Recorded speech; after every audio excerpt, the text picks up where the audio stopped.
Hi everyone, I'm Gautam aka the Seeker of Wisdom. I'm a manifestation coach, and in this video, we're going to be talking a little bit about revision. Now, before I do so, guys, I'd like to remind you I am available for coaching. So, I offer hourly, monthly, email, and DM coaching. The link will be in the description down below for an FAQ page where you guys will have all the answers you need. And thereafter, you guys can reach out to me via Instagram or email for pricing information and to figure out what plan may be suitable for you. I also have a Facebook group where I upload resources from time to time, as well as you guys can ask me questions anonymously. Be sure to answer the 2 questions and agree to the group rules. Otherwise, my admins are instructed to decline your request with feedback asking you to do the exact same thing.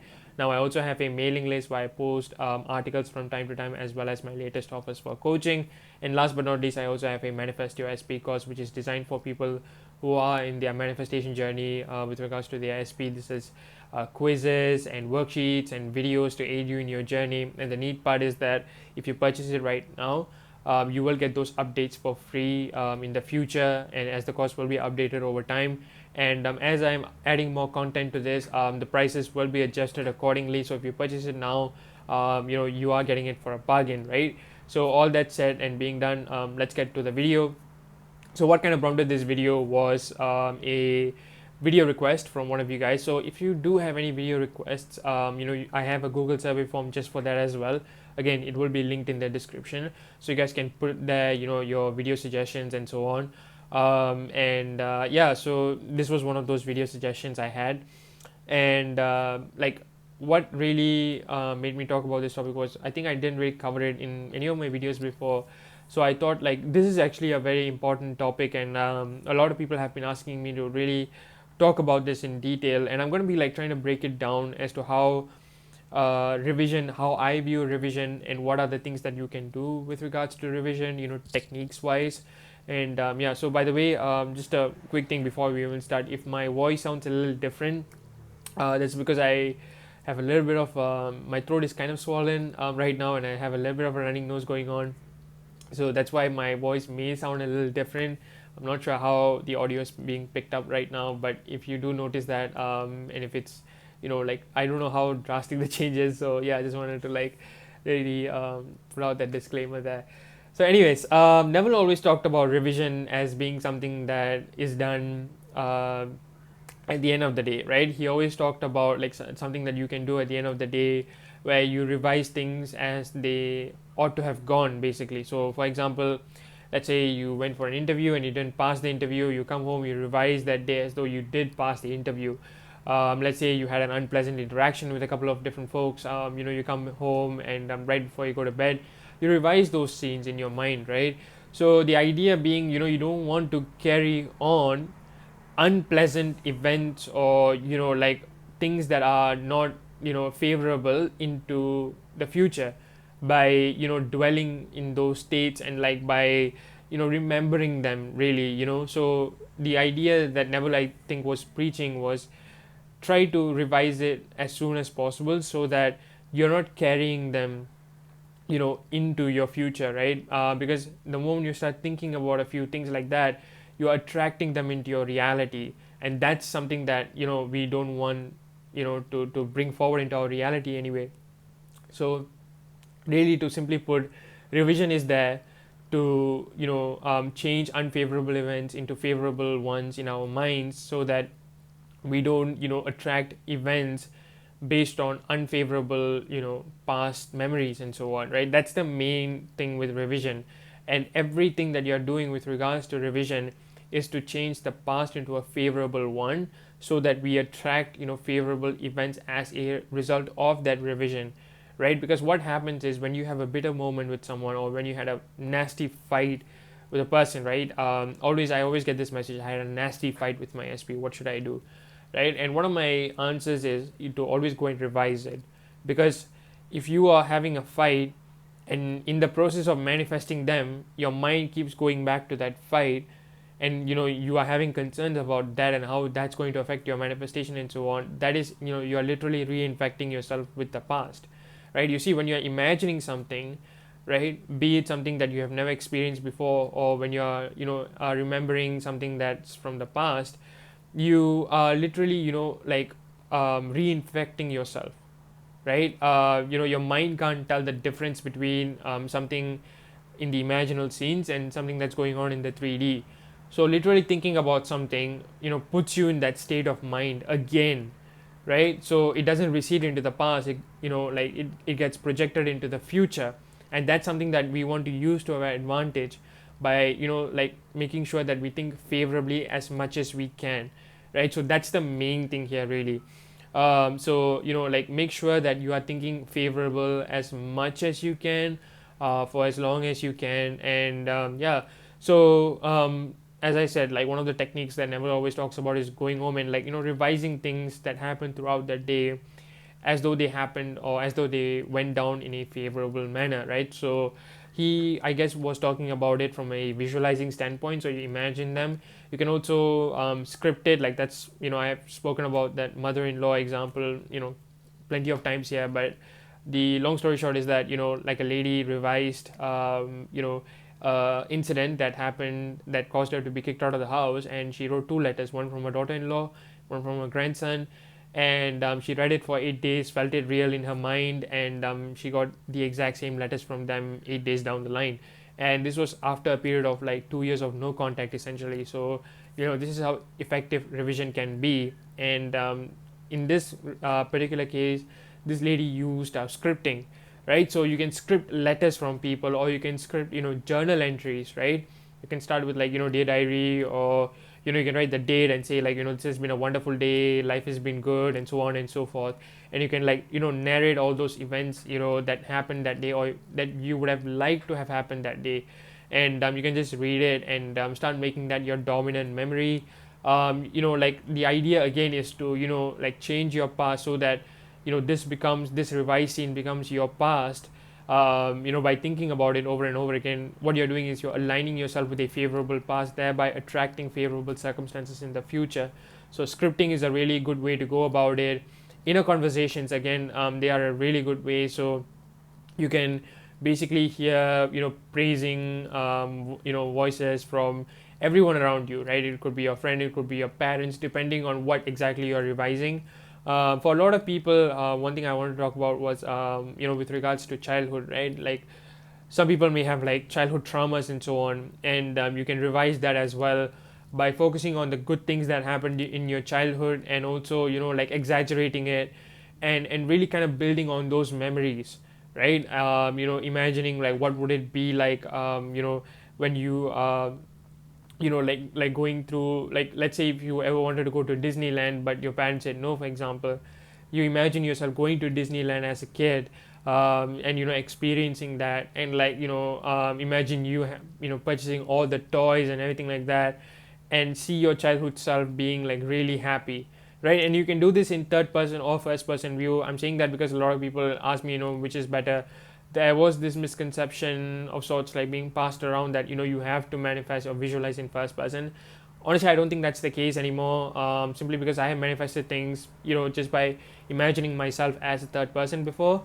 So I don't really think like that really matters in the long run. What matters in the process of visualizing or doing any other technique is that you feel it real as possible, because that's the purpose of techniques, right? It's to help you feel as real as possible, so that that state of mind is being sustained, is what will be pushed out, right? That your dominant state of mind, and state of mind is just a series of thoughts, right? So yeah, so with revision, you can actually like those things may not mean much to you right now, right? So in that Disney example that I just gave, like going to Disneyland and buying toys as an adult may not be the most appealing of things to you, but as a child you thought it was a big deal.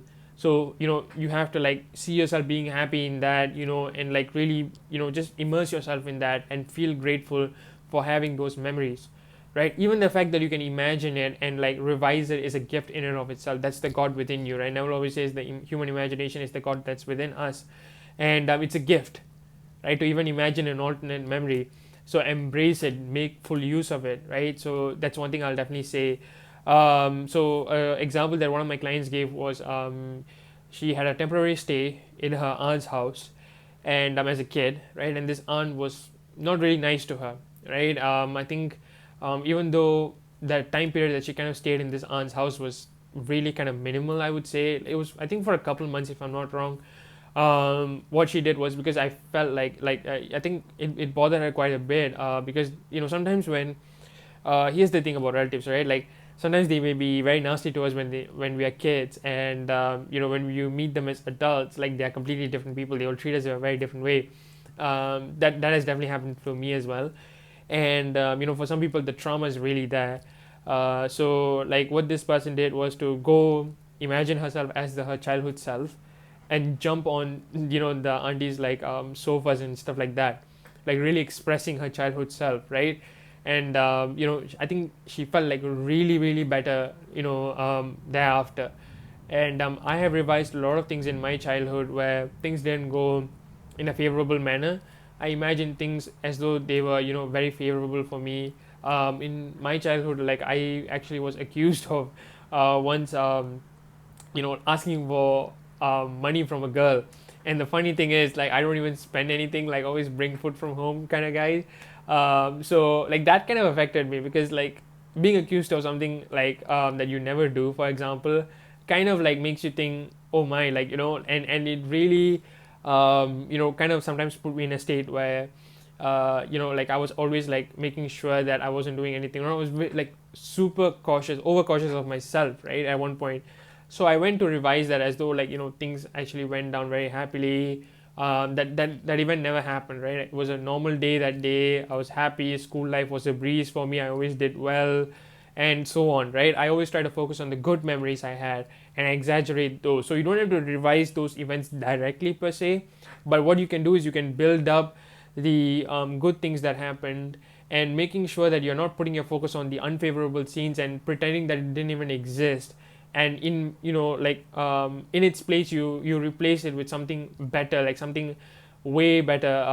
Some sort of an event may be happening. Like for me, that's what I imagined was like my teachers praising me for something I did, everything going very smoothly and so on, right? So it was like school days in general was a breeze for me. Like that's how I revised it. Like I didn't revise a particular scene per se, but I went for more of a overall approach, and I placed the emphasis on the good things that happened in my reality, right? So I went to exaggerate all the fun classes I had. I had this one teacher who really like he made classes so fun.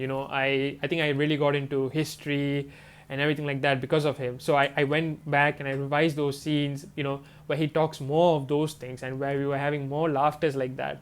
And that's how I kind of like revised that. And the other thing that I revised was, maybe if I had a very unfavorable interaction with someone, right, I would go back and revise it where they are telling me that that we love you, you're a valued person, and so on and so forth. And eventually like their demeanor will change, right? So as I go every single day, I would make an effort to revise things, right? And that really helped me, especially if I'm having a very unfavorable day.